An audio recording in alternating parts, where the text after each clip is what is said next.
Самодивската поляна. В сърцето на старинното село Странджа, скрито сред вековни гори и мъгливи долини, имало поляна, обвита в мистерии и легенди, Самодивската поляна. Местните хора от поколения разказват, че тази поляна е обитавана от самодиви, магически същества, които се събират всяка нощ, за да танцуват под лунната светлина. Самодивите са изключително красиви жени, с дълги, златисти коси и бляскави очи.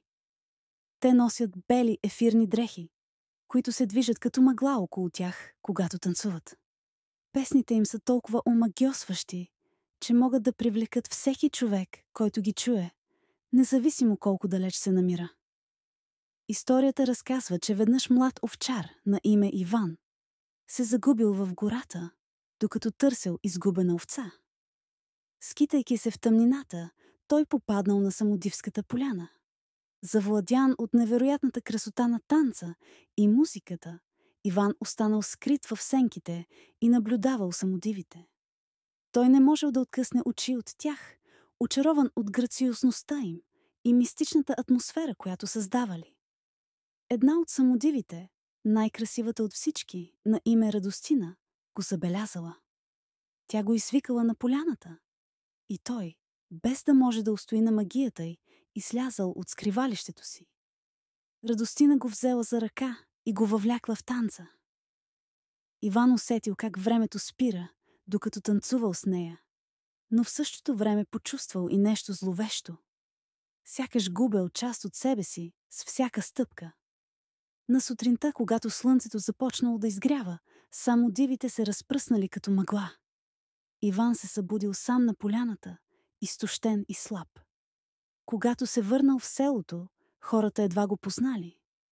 Той разказал за срещата си с самодивите и как е танцувал с тях цяла нощ. Но не бил същият. Сякаш жизнената му сила била източена. От този ден нататък Иван никога повече не бил същият. Той останал слаб и често боледувал. Местните хора започнали да избягват Самодивската поляна, предупреждавайки децата си никога да не се приближава до нея, особено през нощта. Вярва се, че самодивите продължават да танцуват там и до днес, омагьосвайки всеки, който се осмели да прекрачи поляната по време на техния танц. И така Самодивската поляна остава завинаги обвита в мистерия и страхопочитание, предавана от поколение на поколение като предупреждение за силата и красотата на самодивите, които живеят в горите на България.